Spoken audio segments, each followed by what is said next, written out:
আমি একটি হাদিসের প্রেমে পড়েছি।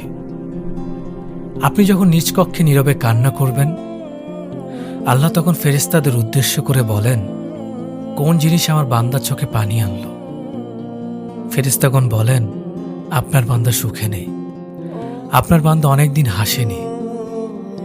এই বলে ফেরেশতাগণ কান্না করতে থাকেন এবং আল্লাহকে বলেন, হে আমার রব, আপনি জানেন আপনার এই বান্দার হৃদয়ে কি রয়েছে, অতএব আপনি তার জন্য সবকিছু সহজ করে দিন। আল্লাহ বলেন, আমার এই বান্দা জীবন থেকে এমন কিছু হারিয়ে ফেলেছে যা সে অধিক ভালোবেসেছিল। অতএব আল্লাহ বলেন, আমি শপথ করছি, আমার এই বান্দা তার জীবন থেকে যা হারিয়েছে তার চেয়ে উত্তম জিনিস আমি তার জীবনে এনে দেব, যা দেখে দুনিয়া ও আখিরাতের সবাই বিস্মিত হবে। সুবহানাল্লাহ।